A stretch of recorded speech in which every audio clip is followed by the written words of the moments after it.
A Mikenovi som dal, že čože, že jak lolkom a tak som sa ho pýtal, vieš. A on, že už sa teší na PUBG, na kletky a na všetko takéto. Že už mu je dosť, že už má z toho akýby tilt, že furt iba trénuje. Ja som hovoril. A screamy a vieš, že... Bytočne, to ja som preto nechcel ísť tam do toho. Lebo nič iné nerobíš. Len hráš lolko a ešte keď si demotivovaný, že prehrávaš do toho, tak nemáš sa na to tešiť. A že už to give up Freeze aj s jeho bratom a jedno s druhým a hovoril, že akéby, som hovoril, že no, že to je akéby si prohráč. A on, že no už iba len plat mu chýba. Lebo robí to, robí všetko to, jak no nemáš z toho nič a nemáš z toho ani sledovanosť extra. Nemáš z toho, ako prvý deň na draftovačke to všetkých zaujímalo a jak sa dodraftovalo, tak už proste máš proste basic čísla, si myslím, že mala aj proste lepšie mimo. No a hlavne, keď hráš, tak máš 5 minút delay a streamer's clash je proste live.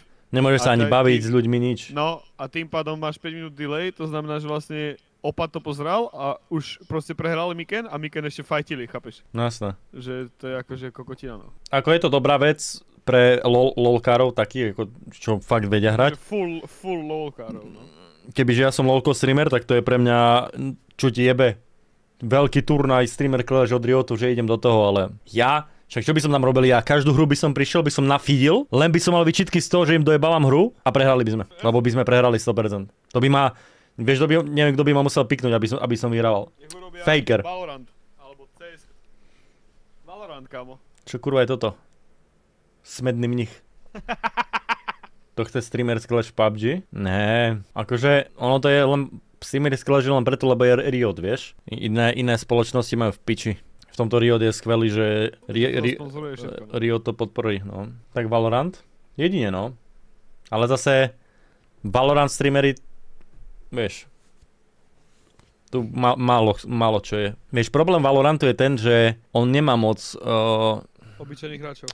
Nie, to poviem, ako keď si ako content creator Valorantu, tak tam sa veľa toho nedieje proste jak v LoLku, že tam si môžeš povedať, že ideš zrazu skúšať junglu, ideš na bot, ideš na mid, ideš, ja neviem, skúšať divných hrdinov, nových čempov a tak ďalej. A ako je vo Valorante máš nového čempa, ale to vyskúšaš si prvý deň a potom už... V LoLku toho sa deje viacej, čiže keď vieš dobre hrať LoLko, tak vieš robiť content okolo toho. Že idem hrať troll hrdinov na divných linkách, vieš, a proste hráš to. A náhodou sa ti darí a proste ich rozbíjaš a tak ďalej.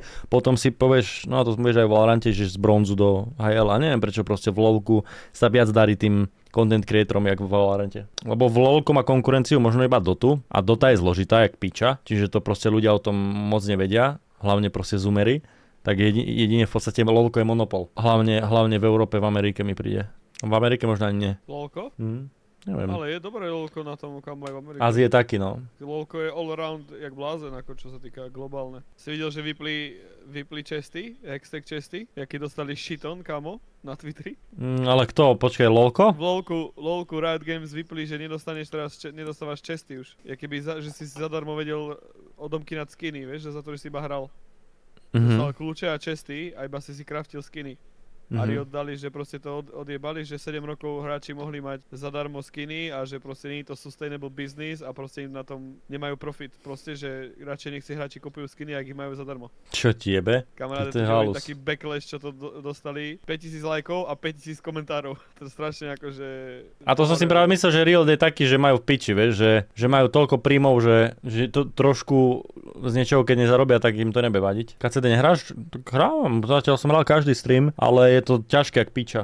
Ale akože, a nie že ťažké, a nie že ťažké, ale toľko tam toho je, kamo, veci to piče, že nechceš byť žebrák, nechceš mať proste slabé brnenie, slabý meč, ale na to, aby si to získal všetko, ty pičo, tak do toho musíš najbať hodiny jak blázen. Hrával si jednotku, hral som 13 hodín jednotku, ale tak to je istý problém jak v jednotke pre mňa, strašne tam toho je, no.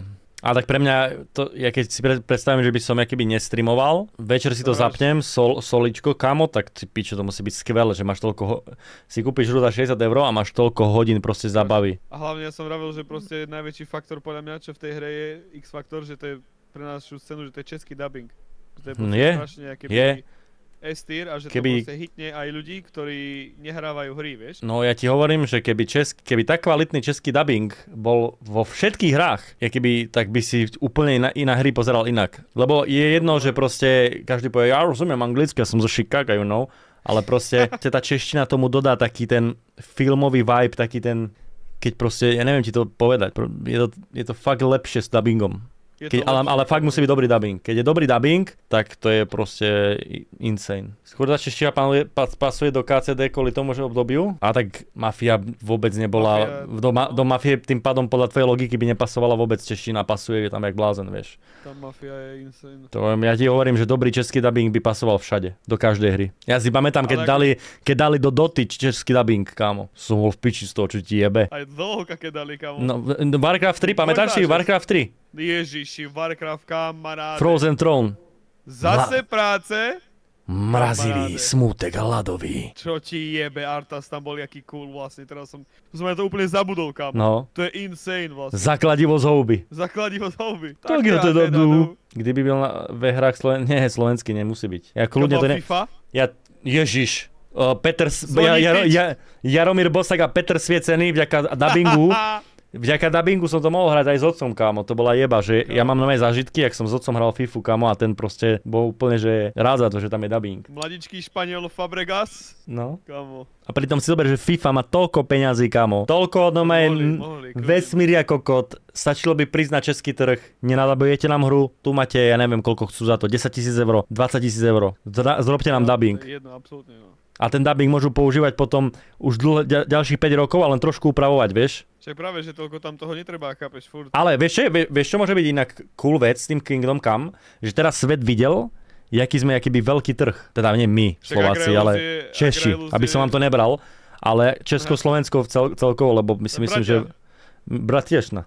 Nie, nás tak vnímajú podľa mňa veľa štátov, lebo ani nevedia, že sme sa rozdelili. Čiže ja si myslím, že český trh je aj slovenský aj naopak a potvrdím to tým, že mám tu viac ako 51% Čechov na tomto streame, čiže máme vzdelaný trh a dúfam, že to KCDčko ukáže to, že je keby sme veľký trh. Bude trendsetter, no. A mohli by tí kokot začať robiť dubbingy, lebo do piče už. A Grail štvrtý na svete v sledovanosti KCD, nice. No, však to, vieš si povedať, že to sú že kamo, že to je halus, že tento chlap je že štvrtý na svete a to sú len Češi a Slováci. To také malinké štáty, vieš, oproti ostatným. Že podľa mňa my máme kúpnu silu v gamingu. Dajte nám kurva dubbing. Predbehol Shrouda, kamo, predbehnúť Shrouda, to by som si dal na listinu úspechov. Ale tak zase s ním nemá fotku. Ha, kamaráde. A počkej, nevieš náhodou? Šiltovku, ne? Ty koko, to ma mrzí inak. Lebo som nemal fixu. Nemal som fixu.